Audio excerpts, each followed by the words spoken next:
எங்களோட மக்கள் தெரிவு செய்தார்கள் சிலரை. இன்னைக்கு அவர்கள் நேற்று முன்னாள் நின்று பேசலான்னு தெரியும். நாங்கள் சிலரை எப்படி எப்படி உருவாக்குறோம். காரணம் என்ன? எங்கள் மீது கொண்ட கோபம், மக்களுக்கு எங்கள் மீது இருக்கிற நம்பிக்கையினம், இவையெல்லாம் எங்களை எங்கே கொண்டே தள்ளி விடுகிறது.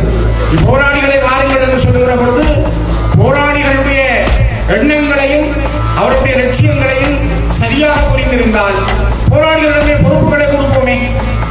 யாரும் அதிலே பதவிகளுக்காக இல்லாமல் முழுக்க முழுக்க போராளிகளாக வடக்கிலும் கிழக்கிலும் நீங்க பாராளுமன்ற அரசியலை செய்யுங்கள், ஊராட்சி மன்ற அரசியலையும் செய்துட்டு போகட்டும். ஆனால் மாகாண சபையை நாங்கள் போராளிகள் என்ற கையில கொடுத்து ஒரு தகுந்த போராளிகளின் தலைமைத்துவத்திற்கு மாகாண சபை நடத்துவோமே. அதுக்குரிய ஆதரவை நாங்கள் கொடுக்கலாமே. போராளிகளை வைத்து அரசியல் செய்வதல்ல நோக்கம். போராளிகளை வைத்து வாக்கு தேடுவதில்லை. போராளிகளை மீண்டும் இந்த மண்ணின் பங்காளிகளாக, இந்த மண்ணினுடைய தலைவர்களாக என்ன பணியை செய்தார்கள் அவர்களாகவே மாற்றுவோமே. முன்னாள் பாராளுமன்ற உறுப்பினர் சுமந்திரனை கொல்ல முயன்றார்கள் என்ற பெயரில் கைது செய்யப்பட்டு கொழும்பிலே அடைக்கப்பட்டார். 2017 ஆண்டு ஜனவரி மாதம் இவர்கள் கைது செய்யப்பட்டார்கள். 2017 பிப்ரவரி 7 நான் பாராளுமன்றத்திலே பேசினேன். எனக்கு பக்கத்தில் சுமந்திரனை வைத்துக் கொண்டு நான் பேசினேன். சுமந்திரனை கொல்ல வேண்டிய தேவை தமிழீழ விடுதலை புலிகளுக்கு ஒரு காலமும் இல்லை, கொல்ல வேண்டிய ஆளும் இல்லை. ஏன் நீங்கள் அநியாயமாக அந்த போராளிகளை அடைத்திருக்கிறீர்கள் என்று பகிரங்கமாக நான் பாராளுமன்றத்திலே பேசியிருந்தேன். ஆனால் இவ்வளவு காலமும் சுமந்திரன் கூட அந்த வழக்கை கைவாங்கி இருக்கிறார்.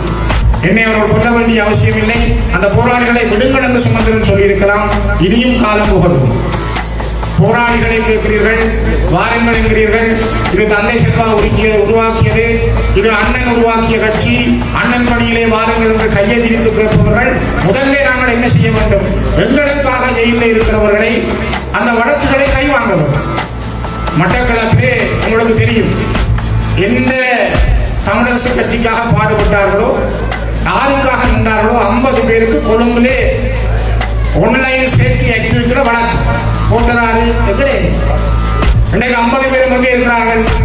மாறி மாறி கொழும்புக்கு வழக்குக்கு போய் வந்திருக்கிறார்.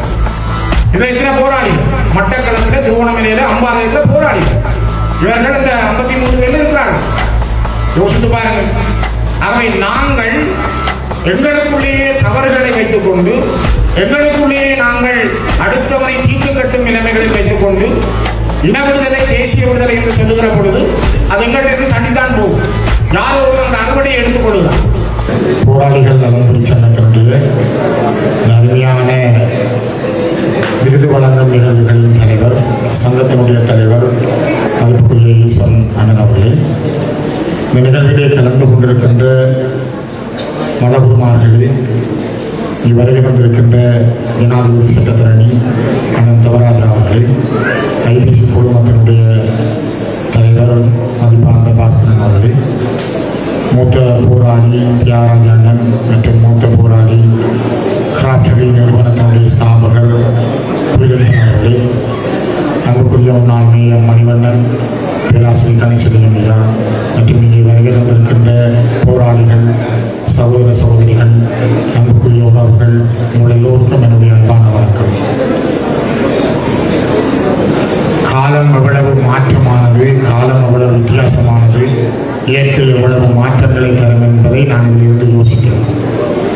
நாங்கள் ஒரு காலகட்டத்திலே முன்னாள் போராளி என்று சொல்வதற்கு தயக்கம் காட்டிய ஒரு காலம் இருந்தது. 2010 ஆண்டுகளில் ஒரு தேர்தல் களத்தில் நிற்கிற பொழுது நான் கண்ட அனுபவங்களை யோசித்து பார்த்தேன். 2011 ஆண்டு பூநகரியிலே ஊராட்சி மன்ற தேர்தலுக்காக தேர்தல் பிரச்சார கூட்டம் வாடியடியிலே நாங்கள் கிட்டத்தட்ட 6 ஒலிவாங்கிகளை கட்டிவிட்டு பேசுவதற்கு போயிருக்கிறோம். ஒருவரும் பெறவில்லை. வேடமாளிகளில் நானும் முன்னுக்கு இருக்கிறோம். 2 அம்மாக்கள் மட்டும் வந்திருந்தார்கள். ஒரு 5-6 காகம், 4 தந்தி போஸ், கரண் கம்பம், இதை பார்த்தபடி நாங்கள் பேசி கொண்டிருந்தோம். பேசி எல்லாம் முடிஞ்சு வெளியில் வர்ற பொழுது பூனேரியின் கடைகளுக்குள்ளே இருந்து மக்கள் ஃபோன் பண்ணினார்கள், நீங்கள் பயப்படாம போங்க, அதெல்லாம் நடக்கும் நல்லதான். அந்த நேரத்தில் போராளிகளை கண்டால் பேச முடியாது, போராளிகளோடு விளையாட முடியாது. முன்னாள் போராளிகள் சொன்னாலே பிரச்சனை. இப்போ போராளிகள் என்று நேரடியாக சொல்லக்கூடிய அளவுக்கு காலம் சக்தியை தந்திருக்கிறது என்றால் நீங்கள் வெற்றி பெற்றிருக்கிறீர்கள். இதுதான் வரலாறு. நைஜீரியாவிலே பயாபரா விடுதலை இயக்கம் தோற்று போனது. ஒரு ஓபனையில் விடுதலை வீரர் தலைவரையும் அடித்து இயக்கத்தையும் அடித்தார்கள். ஆனால் அரசியல் ரீதியாகவும் அவர்களால் வெல்ல முடியாமல் போனது. ஆட்சி இந்தோனேசியாவில் அரசியல் ரீதியாக வென்றது. எத்தியோப்பியாவின் எரித்திரியா அரசியல் ரீதியாக வென்றது. உலக அரங்கில் இன்றைக்கும் நாங்கள் பேசப்படுகிற மனிதர்களாக இருக்கிறோம் என்றால், நாங்கள் கவனிக்கப்பட வேண்டியவர்களாக இருக்கிறோம் என்றால், ராஜதந்திரிகள் வருகிற பொழுது எங்களோடு பேசுகிறார்கள் என்றால், இந்த உலகத்திலே நாங்கள் தேவையான மனிதர்களாக இருக்கிறோம். அதுக்கான காரணமே போராளிகளும் மாவீரர்களும் தந்த அர்ப்பணிப்பும் தியாகமும் தான் இந்த மனிதனுடைய மிக மகத்தானது. நான் இந்த இடத்துல இருக்கும் பொழுது யோசித்தேன். வேடமாளிதனையும் பொங்காந்தனையும் என்னுடைய அலுவலகத்திலே வைத்து கைது செய்து கொழும்புக்கு கொண்டு சென்று விட்டார்கள். எனக்கு நான் வவுனியாவிலே வந்து கொண்டிருக்கிற பொழுதுதான் தகவல் தெரியும். கிட்டத்தட்ட 150 போலீசார் இராணுவத்தினரை குவித்து எங்களுடைய காரியாலயத்துக்குள் பயங்கரவாத குற்றத்தடுப்பு பிரிவினரை குண்டுகளை கொண்டு வந்து வைத்து, இராணுவமே குண்டுகளையும் வைத்து இருவரையும் கைது செய்து கொண்டு சென்று விட்டார்கள். எனக்கு அப்போ தெரிந்த ஒரே ஒரு சட்டத்தரணி தவராசானன், எனக்கு தெரிந்தவர் கௌரியக்கா. நான் அந்த வீட்டுக்குள்ள இந்த 2000 இவர்களை கைது செய்கிற காலம் 13ஆம் ஆண்டு நான் கிட்டத்தட்ட 4 தடவைகள் 4ஆம் மாடி விளக்கத்துக்கு போய் வந்தார். நான் ஒவ்வொரு தடவை 4ஆம் மாடிக்கு போகிற பொழுதும் கௌரியக்காவுடைய வகுப்பெடுப்பில் தான் போவேன். தவராசான கூட்டிக்கொண்டு போவார். சில நாட்கள் அவரை வெளியே விட்டுருவார்கள். 2 தடவைகள் என்னோட உள்ளுக்கு வர விட்டார்கள். ஆனால் கௌரியக்கா எடுக்கிற அந்த லெக்சர் கிளாஸ், நீ இப்படி தான் சொல்லணும், நீ இப்படி தான் கதைக்கணும், நீ பயப்படாத, உயிர் சொல்றாங்க போனா போகணும்னு சொல்லுவாள். எத்தனை உயிர் போயிட்டது, நீ ஏன் பயப்படுறான்னு இப்படி கதைச்சு காப்பாற்றின ஒரு முன்னாள் போராளி தான் கௌரியக்கா. அந்த கௌரி சங்கரி தவராஜா அவர்களுடைய அந்த அவ இருந்திருக்கவங்களே நான் அடிக்கடி நினைக்கிறது. அவ ஏன் இல்லாமல் போனா, இயற்கையை எங்கள்கிட்ட பறிச்சது. அது மாதிரிதான் பல போராளிகள் என்று சொல்றவர்கள் கஷ்டப்படுறார்கள், துன்பப்படுறார்கள் என்பதற்கு அப்பால் நியாயமான போராளிகள் முகாமையாளர்களாக, தலைமைத்துவவாதிகளாக, ஆசிரியர்களாக, பொருளாதார அபிவிருத்தி உத்தியோகர்களாக தங்களை அடையாளப்படுத்தியிருக்கிறார். கண்ணுக்கு முன்னால குயிலின்பன் இருக்கிறார், நான் அவருக்கு பெருமைக்காக சொல்லியிருக்கேன். தியாராயன் இருக்கிறார், அவருடைய பெருமைக்காக நான் சொல்லியிருக்கேன். ஆனால் சில பேர் சில இடங்களிலே போராளிகளை காட்டி ஏதோ பேச நினைக்கிறார்கள். தலைவர் தந்த அந்த கற்பனை, தலைவர் தந்த அந்த வளர்ப்பு, உங்களிடம் இருக்க அந்த ஊர்வம் ஆரோக்கியம் தான் போராளிகளை இன்றைக்கும் இந்த மண்ணிலே நிலைநிறுத்த வைத்திருக்கிறது. அதான் போராளிகள். நான் நினைக்கிறேன் போராளி நலன்புரி சங்கம், போராளிகள் நலன்புரி சங்கம் மகத்தான பணியை ஆற்றுகிறது. அண்ணன் ஈஸ்வரன், குயிலன், கரண், அலன், இப்படியே ஒரு பெரிய அணி, இவர்கள் எல்லாம் சேர்ந்து நீண்ட நாட்கள் மிகப்பெரிய நெருக்கடிகளை சந்தித்தவர். அண்மையிலும் கூட நான் நினைக்கிறேன் ஈஸ்வரன் அவர்களை யாழ்ப்பாணத்திலே கிளிநொச்சியிலே விசாரணை கலைத்தார்கள், தனுவை விசாரணை கலைத்தார்கள். நேற்று முன்தினம் எங்களுடைய முன்னாள் கௌரவ உறுப்பினர் இயேசுராஜன் அவர்களை பயங்கரவாத குற்றத்தடுப்பு பிரிவினர் வீட்டிலே போய் 1.5 மணி நேரங்கள் விசாரித்திருக்கிறார்கள். இப்பொழுது ஒரு 2 மாதங்களுக்கு முதல் முன்னாள் போராடி எங்களுடைய புனேரியின் முன்னாள் பிரதேச உறுப்பினர் கே சித்ரா கொழும்பிலே விசாரணை கலைக்கப்பட்டார். பயங்கரவாத தடை சட்டமும், பயங்கரவாத தடுப்பு சட்டமும், பயங்கரவாதம் என்று சொல்லி வைத்திருக்கிற சட்டத்துறைகளும் தமிழர்கள் மீது இப்பொழுதும் பாய்ந்து கொண்டேதான் இருக்கு. சங்கீச்சனுடைய விடுதலை என்பதற்கு அப்பால் இன்னும் பலர் இவ்வாறு பயங்கரவாத தடைச்சட்டத்திலே இருக்கிறார்கள் என்று நினைக்கிற பொழுதுதான் அது இன்னும் மிகப்பெரிய வரிகளை தருகிறது. குறிப்பாக போராளிகள் நலன்புரி சங்கத்தினுடைய மிகப்பெரிய பணிகள் அண்மை காலங்களில் விரிவடைந்திருக்கிறது. நான் கடந்த வாரம் அக்கராயன் கிழக்கிலே கரிதாஸ் குடியிருப்பில் 2 மாவீரர்களுடைய ஒரு தாயாரின் மரணத்துக்கு ஒரு வாரம் கடந்துதான் எனக்கு போக கிடைத்தது.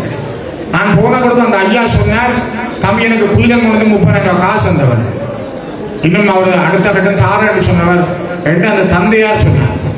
நான் அன்னைக்கு இரவு திருவையாறுல உள்ள ஒரு மாவீரருடைய சகோதரியின் வீட்டுக்கு தகப்பன் இறந்திருந்தார். இரவு போகும்பொழுது 8 ஆயிரத்து ரத்தினபுரத்தில் அவருடைய சொந்த காணி இல்லை. அவர்கள் யாழ்ப்பாணம் மல்லாகத்தை சேர்ந்தவர்கள். இந்த இடத்துல அவருடைய சொந்தமான நிலம் இல்லை. அவருக்கு 3 பொம்பளை பிள்ளைகள். தகப்பன் உயிரோடு இருக்கும் வரைக்கும் இருந்திருக்கிறார். அவரையும் வச்சு பார்த்திருக்கிறார். கணவனுக்கு முள்ளந்தண்டு எலும்பில பாதிப்பு இருக்கு. இன்னொரு வீடு வாடகைக்கு எடுத்திருக்கிறாங்க. 10,000 ரூபாய் வாடகை, மாத வாடகை. அங்கதான் தகப்பனையும் வச்சு பார்த்தார். இத்தனைக்கும் 2 பொம்பளை பிள்ளைகள் தான். அது ஒரு பிள்ளை வீரச்சாவல் இருக்கு இயக்கத்தில் போய். ஆனால் தன்னுடைய தைரியத்தில் ஒரு ஆடு வளர்க்கிறேன். நல்ல பெரிய ஆடுகள் 2-3 நான் பார்த்தேன். நான் யாரையும் கையேந்து இல்லை. என்ன பிள்ளைகள் நானும் போராளியா இருந்தேன் சொன்னான். 2 பிள்ளைகள் தான். நாங்கள் 2 பேரும் போராளிகளா இருந்தாங்க. ஆகவே அந்த தைரியத்தை நான் பார்த்தேன்.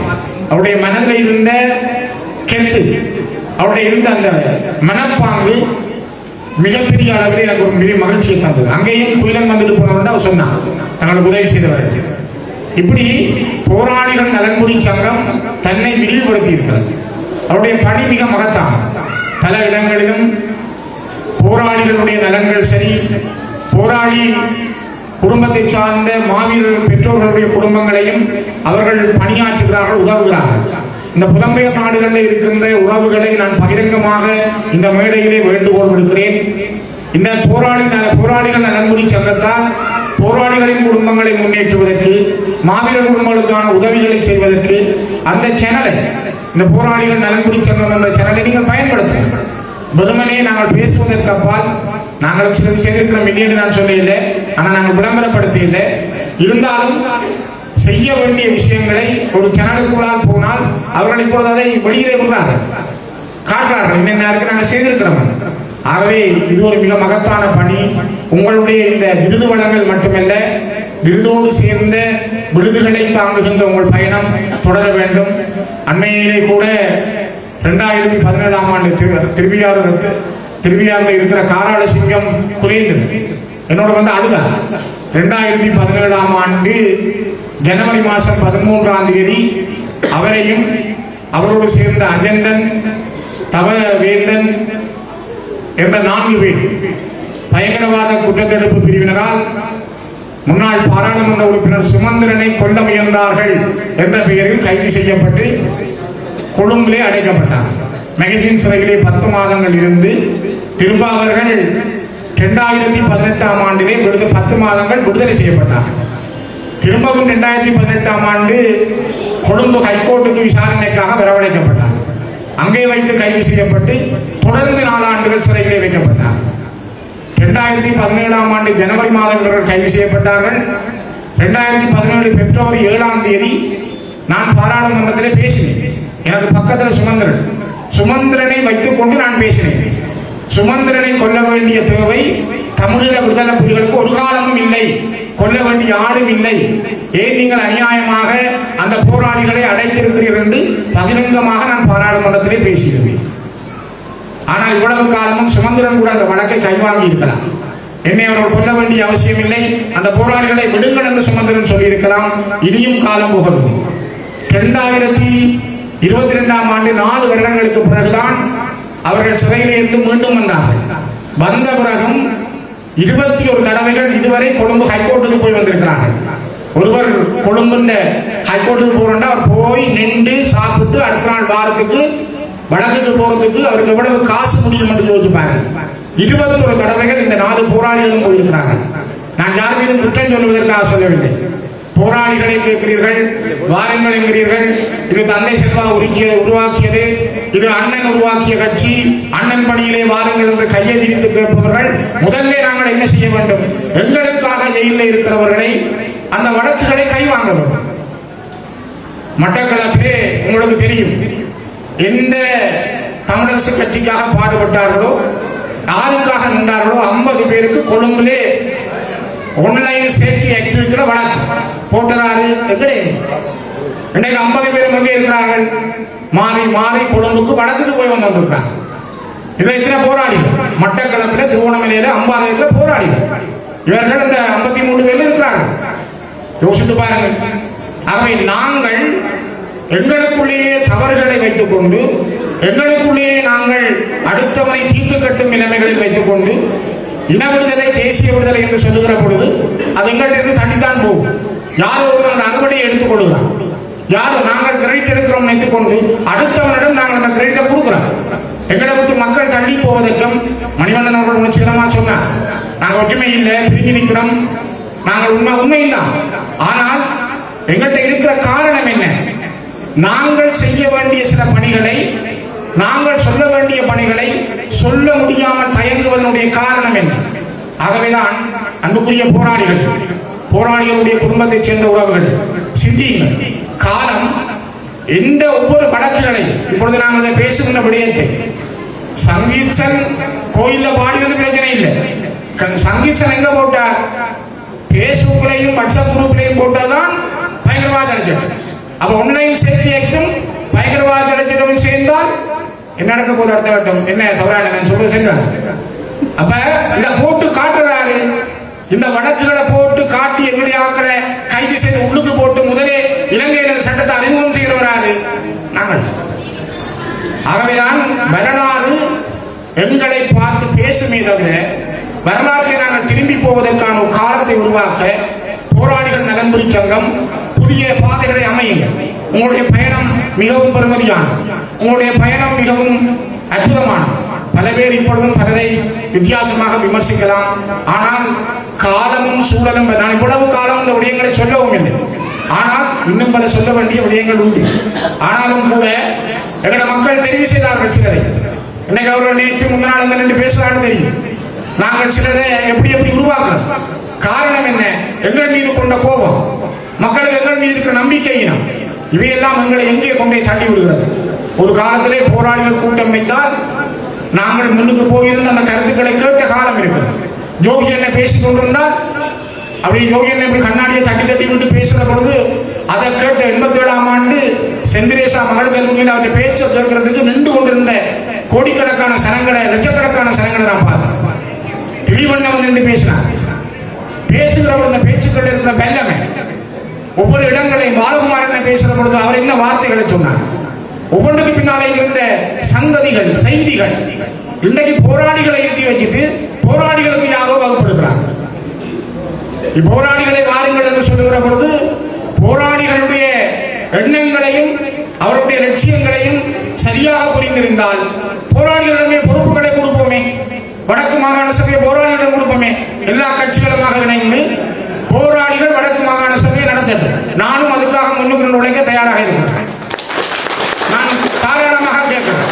யாரும் அதிலே பதவிகளுக்காக இல்லாமல் முழுக்க முழுக்க போராளிகளாக வடக்கிலும் கிழக்கிலும் நீங்க பாராளுமன்ற அரசியலை செய்யுங்கள், ஊராட்சி மன்ற அரசியலையும் செய்துட்டு போகட்டும். ஆனால் மாகாண சபையை நாங்கள் போராளிகள் கையில கொடுத்து ஒரு தகுந்த போராளிகளை தலைமைத்துவத்துக்கு மாகாண சபை நடத்துவோமே. அதுக்குரிய ஆதரவை நாங்கள் கொடுக்கலாமே. போராளிகளை வைத்து அரசியல் செய்வதல்ல நோக்கம், போராளிகளை வைத்து வாக்கு தேடுவதல்ல. போராளிகளை மீண்டும் இந்த மண்ணின் பங்காளிகளாக, இந்த மண்ணினுடைய தலைவர்களாக என்ன பணியை செய்தார்கள் அவர்களாகவே மாற்றுவோமே. நான் கிளிநொச்சியில நெஞ்ச நிமித்தி சொல்லக்கூடிய அளவுக்கு எங்களுடைய கிளிநொச்சி மண்ணில் 40 வட்டாரம், கிட்டத்தட்ட நாங்கள் அதுல 13 வட்டாரம் போராளிகள் தான். போராளிகள் தான் இருக்கிறார்கள். நமக்கு இருக்கிற காந்தரூர் தாரணி இருக்கிறாங்க, அங்கே சந்திரபோஸ் இருக்கிறார், புனேலிக்கு இந்த படம் எடுக்கிறார் காசன், இவெல்லாம் போராளிகள் தான். நம்ம வெளியில் வந்திருக்கிறார், இவ எல்லாருமே போராளிகள் தான். எனக்கு தெரியும் 1989ஆம் ஆண்டு கிளிநொச்சி மகாவித்தியாலயத்தினுடைய கிளிநொச்சி மண்ணின் புகழ்பூத்த ஆசிரியர் ஆனந்தராஜாவை இயந்தில கொண்டு போய் தாடினார். அதை முன்னுக்கு நின்று நடத்தின கிளிநொச்சி மகாவித்தியாலய மாணவர்கள வேடமாளிதன் ஒருவர். நான் அப்பொழுது ஆசிரியராக முதல் நியமனம் பெற்ற காலம். அவர் மாணவர். அந்த காலத்திலிருந்து விடுதலை பயணத்தோடும் தமிழீழ விடுதலை புலிகளோடும் தன்னை இணைத்து பயணித்த போராளியாக குப்பிவட்டேலியோடைய போராட்டத்தோடைய வாழ்ந்த ஒருவர். இன்னைக்கு அவர் சேமன் கரஞ்சி பிரதேசம், பூனகிரி பிரதேச சபை சேமன் திரிரஞ்சன், பச்சிலைப்பள்ளி பிரதேச சபையின் சேமன் சுரேஷ். வீட்டுல 3 தான் ஆம்பளை பிள்ளை, 3 ஆம்பளை பிள்ளை, 2 பேர் மாவீரர். ஒரே உயிரோட இருக்கிற ஆம்பளை பிள்ளை சுரேஷ் மட்டும்தான். எத்தனை பேருக்கு தெரியும்? மாவீர குடும்பம் சார்ந்து முதல் படையில் இருந்த டெபுட்டி சேர்மன் கஜன் ஒரு முன்னாள் போராடி. நாங்கள் ஜக்கச்சியில முள்ளிப்பேட்டில போராடி ரமேஷ் போன மெம்பரா இருந்தவர் நம்ம தோத்து போனார். அதே போல மாசாரில் போராடி செல்வியக்கா போன முறை வெண்டவன் இந்த முறை தோத்து போனார். 2 வட்டாரம் தான் படையில தோத்துறாங்க. காரணம் போராளிகளை தான் நிறுத்தி இருக்கிறாங்க, போராளிகளுக்காக வேலை செய்திருக்கிறாங்க. ஆனால் கிடைக்கல, ஆனா போன முறை வென்றாங்க. அதே போல கிளிநொச்சியில இங்க பல இடங்கள். இது காரணம் ஏன் சொல்றேன் என்றால், ஒரு ராஜதந்திர தலைநகராக இருந்த கிளிநொச்சி அரசியலுடைய அடித்தளத்தை தீர்மானித்த கிளிநொச்சி, மட்டக்களப்பு, அம்பாறை, திருவோணமலையில் இருந்த போராளிகளுடைய இரத்தமும் வியர்வையும் இயேசு குருவினூடாக இன்றைக்கும் எங்கள் மண்ணின் பாதங்களை தொட்டுக் கொண்டிருக்கிற இந்த நேரத்தில் கிளிநொச்சியினுடைய விடுதலை என்பதில் அந்த கிழக்கு மாகாண போராளிகளுடைய பங்கு இவையெல்லாம் இருக்கிற காரணம்தான் இந்த மண் இப்பொழுதும் நிமிர்ந்து நிற்கிறது. இன்னைக்கு இந்த மண்டபம் வைந்தவர்களை அழைத்து ஒரு நிகழ்வை போராளிகள் நலம்புரி சங்கம் நடத்துகிறது என்றால் போராளிகள் வாழ்ந்து கொண்டிருக்கிறார்கள், அவர்கள் இப்பொழுதும் மக்கள் மனங்களிலே இருக்கிறார்கள். இதுதான் யதார்த்தமானது. அந்த யதார்த்தத்தை மீண்டும் நீங்கள் நிரூபித்திருக்கிற போராளிகள் நலன்புரி சங்கம் உங்களுடைய பயணத்தை இன்னும் ஆக்கப்பூர்வமானதாக, வெற்றிகரமானதாக கொண்டு செல்ல வேண்டும் என்று கேட்டு விடைபெறுகிறேன். மிக்க நன்றிகள்.